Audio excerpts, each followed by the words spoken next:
The path to mastery leads through the heart of adversity.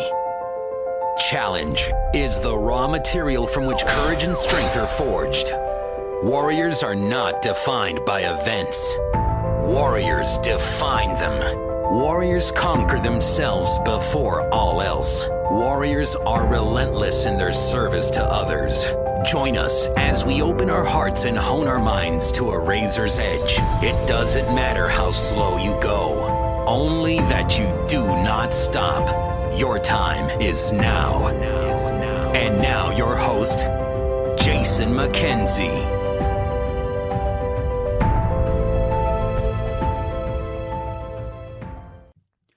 Yo, so I had this crazy unicycle ride on the weekend, and I really think I learned a lot about myself. And I need to preface this by saying that I'm doing this podcast because I'm super bitchy right now, first of all, like super bitchy.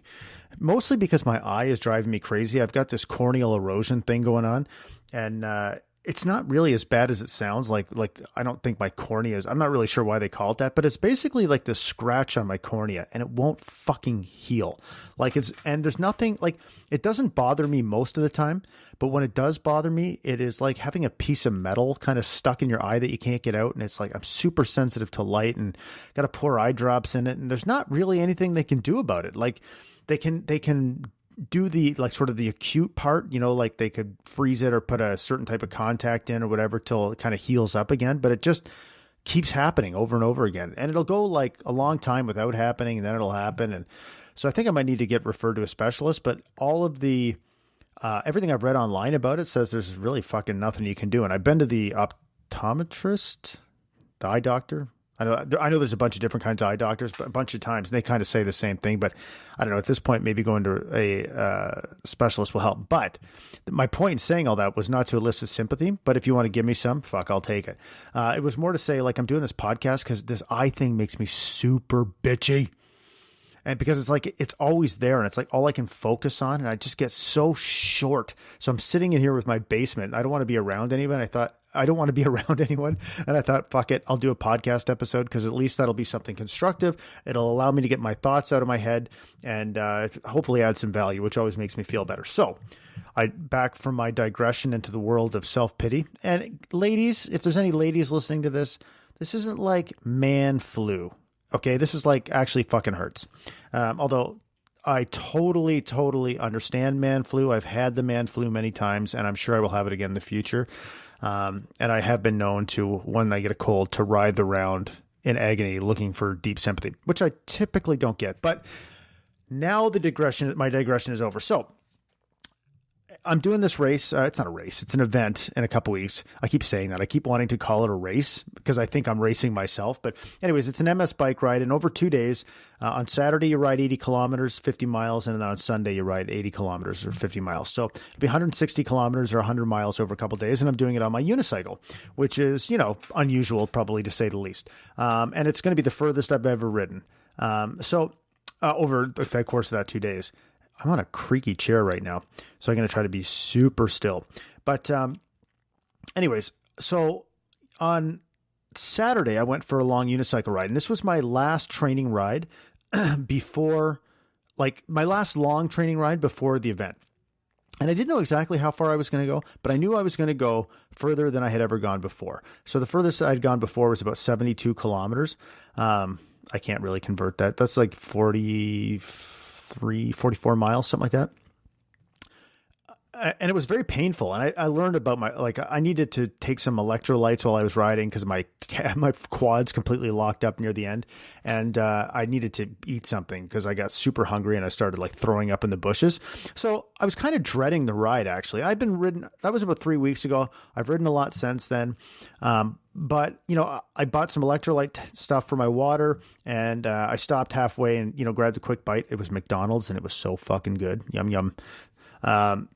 Which is not what I normally eat. Just so we're clear, it's not what I normally eat. But anyways, before I went, I had a ton of anxiety, man. And I mean, I'm talking anxiety, like not like panic attack anxiety, but I was feeling some pretty serious anxiety. And the reason is because I had so much wrapped up in what this ride meant. Okay.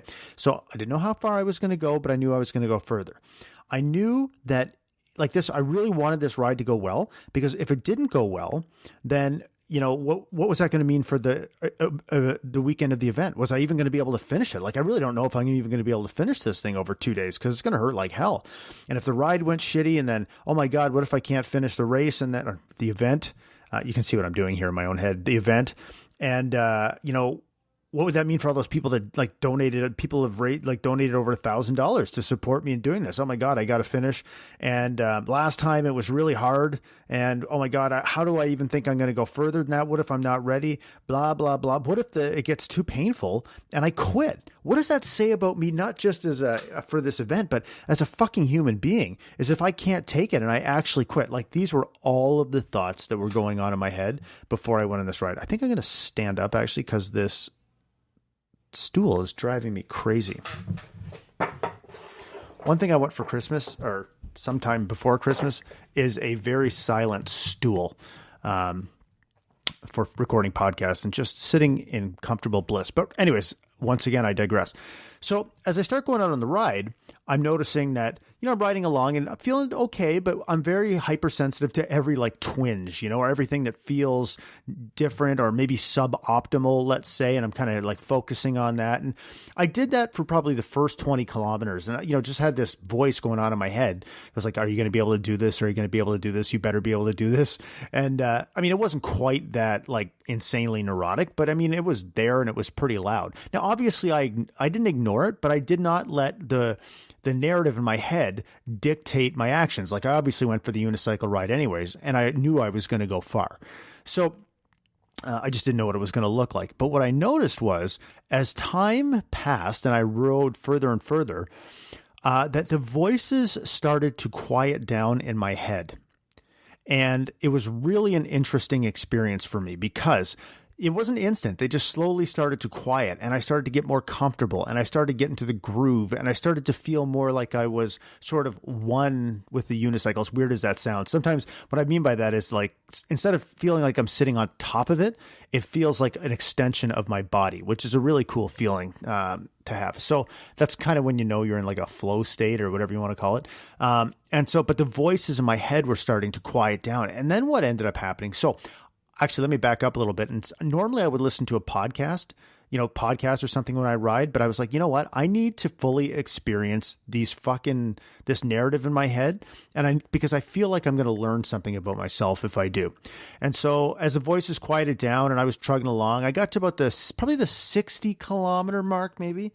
And they were basically turned off. The voices, I don't want to say voices, it's not like other human beings talk to me. It's the narrative that we all have going on in our head. But basically, I don't know that it was empty, but it was very peaceful and quiet. And I felt like I had this almost like a cocoon of peace around me, in a way, but that still I could still obviously hear all my surroundings, but it was amazing. And so when that kind of happened, I realized that, man, I think I could basically go forever right now. Like, I felt like a cyborg. I kept telling myself, that I was a unicycling cyborg as I plowed along. And they never came back. Like, those voices really did not come back. And I just, I stopped it at 91 kilometers because I could have gone a little bit further, but I mean, I've been riding for a long time, and it was like, it was like 12:30. I left at about 7, and it was about 12:30, and I was like, ugh, I don't feel like doing another 18 kilometer loop.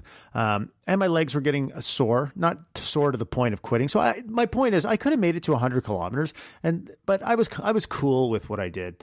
It felt good, and then what was interesting afterwards was I really had to make an effort to celebrate what I had done. Because at first I was like, I rode my fucking unicycle 91 kilometers. Like, that is crazy when you think about it.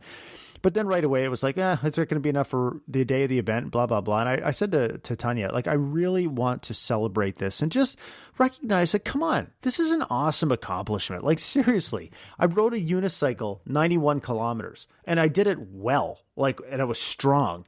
And that is something that I should be proud of and I should celebrate. And so I did. And it was a great experience. And, it was nice. It was just a nice thing where I didn't jump up and down, but I just acknowledged a few times over the course of the night that I'm really happy that I pulled that off. and proud of myself, right? And maybe it'll be a springboard for something else. Like, I don't know, I have this voice in my, I don't want to keep saying I have voices in my head, but I have this idea that maybe one day I'll ride my unicycle across Canada. Who knows if I'll ever do that, but it's something that I think about sometimes. It might be an amazing fundraising thing for something that I feel I care about a lot. But what I learned, though, is that those kind of stories, that narrative I had going on in my head, when I allowed myself to sit with it over like a period of hours, I do always realize that narrative does play itself out in other areas of my life, right? Not just unicycling, and it happens to all of us. But what I I already knew this, but what I just, I guess, implemented again was that I will not let these narratives, these stories, these feelings dictate my fucking actions. I've got to plow through it anyways and learn from the experience and soldier through it, right? And I think what happens is in this particular case, I have very high expectations of myself. The feat that I am about to attempt in a few weeks is one that is, something that's going to be hard, very hard, but super rewarding, right? So instead of focusing on the fact that I have all this anxiety, what I really am learning and always trying to recognize is that I care deeply about performing at a high level. I care deeply about my health and wellness. I care deeply about being an example to other people. And I care deeply just about pushing myself hard to see what I am capable of, both emotionally, mentally, and physically. And so when I focus on that, that's a really much more interesting way to look at it. Like it was, Tanya had a really amazing point actually, when we were talking about this a little while ago, where I was kind of training and I said, I got to ride because I don't want to fuck it up come the day of the event. And she goes, one of those things that she tends to do. She goes, what if you decided to look at it like, I'm training really hard, so come the day of the event, it's really fun. I'm training to make this, every training ride I go on will make the day of the event more and more fun. And I was like, Jesus, that's a great way to look at it. Thank you for that. And so that's really what I started doing. That's what I have been doing. And man, does it ever make training for it more enjoyable. So I guess I'll stop rambling now, but I think the moral of the story is that that narrative, the feelings, you got to feel them. You got to feel them, but you got to fucking work through them. And when I say don't ignore them, you can still observe them, but do not let them dictate the actions that you choose to take. Because make choices based on your values. Make choices based on, like, one of my values is health and wellness, right? One of my values is integrity. So health and wellness, I'm going to go do this ride. Integrity is, I fucking committed that I'm going to complete this event. I'm going to complete this event. Oh my God, I'm pathetic. I'm going to complete this event, and I'm going to honor the people that have sponsored me, with their hard-earned money, right? So when I start thinking about the actions I need to take to move myself closer to my values, the choice is obvious. I was only ever going to make one choice. The voices, the narrative, the stories, the feelings were never going to prevent me from taking action. And that's really the most important lesson, is that can be challenging, man. It can be challenging to observe, recognize, and say, go fuck yourself. I'm doing it anyways.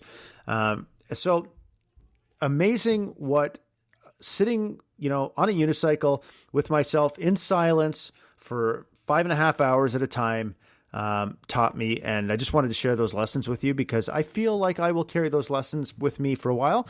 And I think I'm going to go through probably a very similar cycle of some sort on the day of the event, or the 2 days of the event, probably even more so on the second day when I'm really sore and have to do it all over again.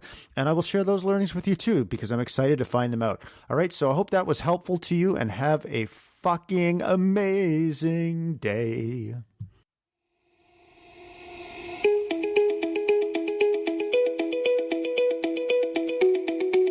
Thanks for listening to the Emotionally Excellent Man Show. Now, go own your shit like the powerful, handsome boss man that you are.